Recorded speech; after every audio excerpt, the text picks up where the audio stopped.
Welcome to my class. BA प्रथम वर्ष के छात्र छात्राओं का मेरे YouTube चैनल में स्वागत है। तो दोस्तों, आज हम ऐच्छिक हिंदी इसके अंतर्गत नाटक तथा एकांकी प्रश्न पत्र क्रमांक है 4, सेमेस्टर सेकंड। इसके अंतर्गत एकांकी बा और बापू।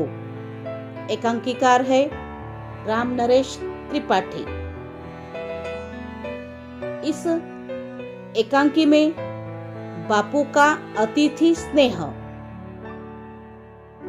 को लेकर आज के इस वीडियो लेक्चर में चर्चा करने वाले हैं। तो दोस्तों, बा और बापू इस एकांकी के एकांकीकार है राम नरेश त्रिपाठी। तो सबसे पहले हम राम नरेश त्रिपाठी जी का परिचय देखेंगे। उसके बाद बापू का अतिथि स्नेह को लेकर चर्चा करेंगे। तो चलिए दोस्तों, शुरू करते हैं राम नरेश त्रिपाठी जी का परिचय। तो हिंदी साहित्य के राष्ट्रीय एवं सांस्कृतिक काव्यधारा के कीर्ति स्तंभ राम नरेश त्रिपाठी का जन्म 4 मार्च 1889 को उत्तर प्रदेश के जौनपुर जिले के कोयरीपुर गांव में हुआ है। पिता पंडित रामदत्त सत्यनिष्ठ और साहसिक वृत्ति के होने के कारण सेना में भर्ती होकर सूबेदार बने। साथ ही वे संस्कृत के अच्छे ज्ञाता और पौराणिक ग्रंथों के पारायणिक भी थे। उन्हें रामकुमार, रामनाथ तथा राम नरेश 3 पुत्र थे। राम नरेश जी को साहित्य और राष्ट्रीयता के संस्कार बचपन से ही परिवार में ही मिले हैं। इनकी प्रारंभिक शिक्षा कोयरीपुर की पाठशाला में ही हुई है। इस पाठशाला में उर्दू की शिक्षा का पठन पाठन था। पिता उर्दू की शिक्षा देना चाहते थे। इसके पश्चात जौनपुर हाई स्कूल चले गए। वहां से इन्हें कक्षा 9वीं से ही विद्यालय की शिक्षा छोड़नी पड़ी। फिर कभी स्कूली शिक्षा लेने का मौका इनके जीवन में नहीं आया। फिर भी उन्होंने जिंदगी भर अध्ययन का कार्य नहीं छोड़ा। संस्कृत, मराठी और गुजराती भाषा तथा बंगला साहित्य का ज्ञान परिश्रम पूर्वक स्वतंत्र अध्ययन से प्राप्त किया है। राम नरेश जी का विवाह श्रीमती उदयराजी से हुआ। इन्हें 3 पुत्र और 3 पुत्रियां हुई। राम नरेश जी को बचपन से ही साहित्य के प्रति लगाव था। देशभक्ति का जज्बा पिता से ही मिला था।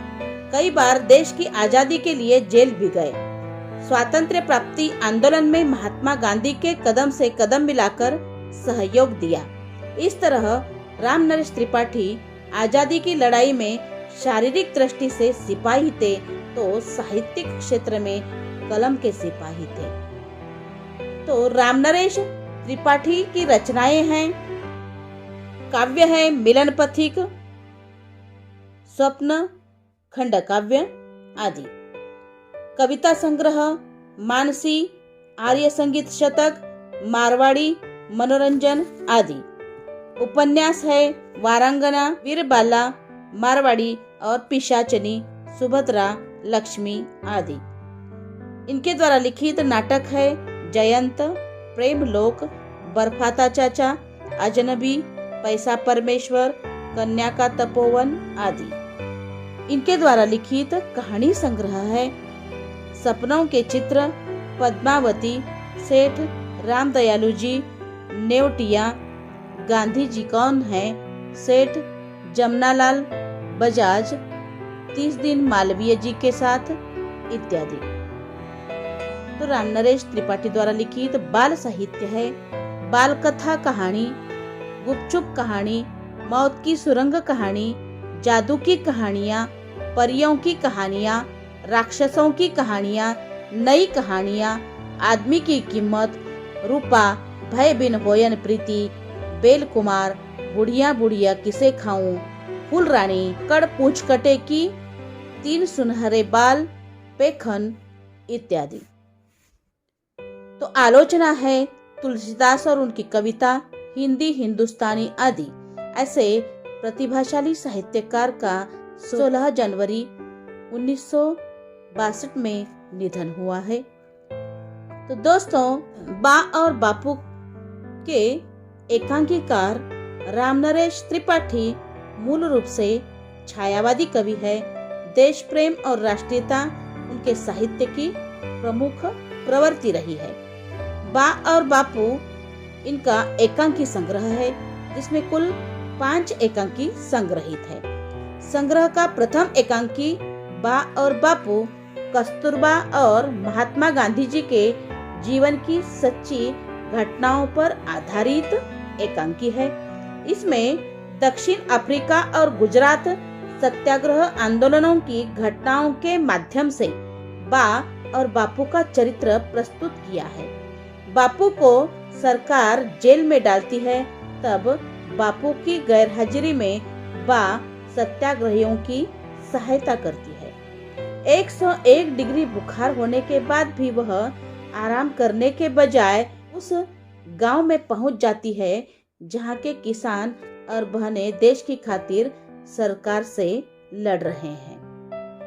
बापू का विरोध करने वाले युवक भी बा की सहायता और सद्व्यवहार के आगे हार मानकर अपने घर वापस जाने का निश्चय करते हैं। छोटे बड़े काम के प्रति लगन, दिन रात मेहनत, आलस्य का त्याग, सत्याग्रही और विनोदी स्वभाव आदि विशेषताएं बापू के चरित्र में दिखाई देती है।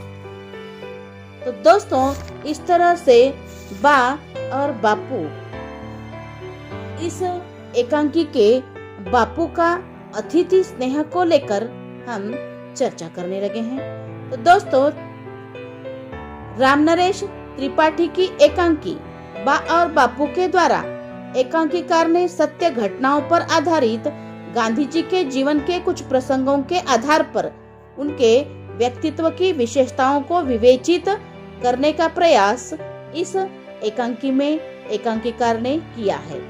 एकांकी के प्रथम दृश्य में दक्षिण अफ्रीका के आश्रम में देर रात 8-10 मील चलकर आए हुए 10-12 सत्याग्रही कार्यकर्ताओं के भोजन व्यवस्था को लेकर प्रस्तुत दृश्य बापू के अतिथियों के प्रति सेवा भाव को दर्शाता है। थंबों को धीरे से जगाते हुए ताकि बा की नींद न टूट पाए, बापू उसे अपने आश्रम में आए हुए उन सत्याग्रहियों के लिए भोजन की व्यवस्था करने को कहते हैं। तब थंबो उन्हें आटा चुग जाने की और चक्की वाला सुबह आटा ले आने की बात कहती है। तब बापू खुद चक्की पर बैठते हुए गेहूं पीसने लगते हैं। कुछ देर बाद उनके अंग्रेज और एक जर्मन मित्र वहां आ जाते हैं। बापू की इस कार्य व्यस्तता से उन्हें आश्चर्य होता है और उनका अंग्रेज मित्र उनके साथ चक्की पर गेहूं पीसने लगता है। दूसरा जर्मन व्यक्ति बापू को उस कार्य से अलग कराने के लिए स्वयं एवं उस अंग्रेज के साथ चक्की चलाने का आग्रह करता है। तब बापू उसे कहते हैं, वाह, मैं घर का मालिक हूँ, मेहमान मेरे हैं, उनकी सेवा के सारे काम मुझे ही करने चाहिए। हाँ, तुम मदद कर सकते हो ताकि काम जल्द हो जाए। मैं थकूंगा तो तुमको दे दूंगा। साथ ही बापू अपने अतिथियों के साथ तो सद्भाव रखते ही है, बल्कि उनका विरोध करने के लिए उनके घर के सामने आंदोलन करने वाले उन लड़कों के प्रति भी दया भाव रखते हुए बा को जाड़े की ठंड में उन लड़कों को अपने कमरे में आश्रय देने की बात करते हैं। अंततः इस एकांकी में बापू के व्यक्तित्व में अतिथि के प्रति के स्नेह सद्भाव को अभिव्यक्त किया गया है। तो बापू के पर दुख कातरता एवं उन दोनों के परस्पर एक दूसरे के प्रति के सम्मान एवं उनकी मानवता की दृष्टि को भी यह एकांकी प्रस्तुत करता है। जाड़ों के दिनों में बापू के विरोध में आंदोलन करने वाले युवक उनके घर के सामने ही धरने पर बैठे हैं। न उनके पास बिछाने और ओढ़ने के लिए कुछ है। उन लड़कों की तकलीफ बापू से देखी नहीं जाती और वह बा के पास आकर उनके कमरे में उन लड़कों के लिए सोने की व्यवस्था करने की बात वह करते हैं।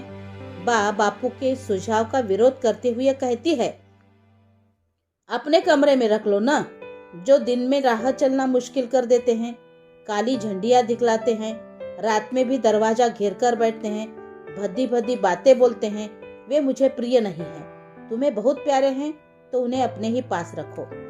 बापू बा के स्वभाव से परिचित थे। वह उनसे कुछ न कहते हुए दूसरे कमरे में जाकर बापू बा की गतिविधियों को देखते हैं। बा कुछ देर शांत बैठी रहती है। बाद में उन लड़कों के लिए कॉफी और बिस्कुट की व्यवस्था करते हुए उनमें से एक लड़के को बुलाकर अंदर आने के लिए कहती है। लड़के कॉफी बिस्कुट खाते हैं। तब बा उन्हें कहती है, बेटा सर्दी बहुत है, बाहर बैठे बैठे तकलीफ पाओगे। बापू सोने चले गए हैं, अब 4 बजे उठेंगे। तुम सारी रात बैठकर क्या करोगे?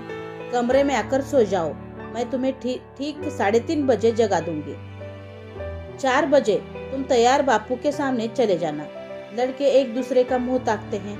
एक एक प्याला कॉफी पी लो और 2-2 बिस्कुट खा लो। दरी पर सो जाओ, ओढ़ने के लिए मैं कंबल दे दूंगी। लड़के एक दूसरे को देखने लगते हैं। सुबह जब बा उन लड़कों को जगाती है तब उनके मंजन एवं कॉफी की व्यवस्था करती है। बा के उस व्यवहार से प्रभावित होकर एक लड़का कहता है कि मैं बापू से लड़ सकता हूँ मगर बा से नहीं। उसी प्रकार सभी लड़के बा के पैर छूकर आशीर्वाद लेकर अपने अपने घर चले जाते हैं। अंततः प्रस्तुत एकांकी बा और बापू के व्यक्तित्व में स्थित पर दुख कातरता, स्नेह, सद्भाव एवं उनके सामान्य जीवन जीने की विशेषताओं को विवेचित कराने का प्रयास एकांकी के माध्यम से एकांकीकार ने किया है। अपने सामान्य व्यवहार के कारण आम से असामान्य एवं महात्मा बने गांधी जी के जीवन में उनकी जीवन संगिनी कस्तूरबा के योगदान को प्रस्तुत करते हुए बा के व्यक्तित्व की विशेषताओं को भी विवेचित करने का प्रयास इस एकांकी में एकांकीकार ने किया है।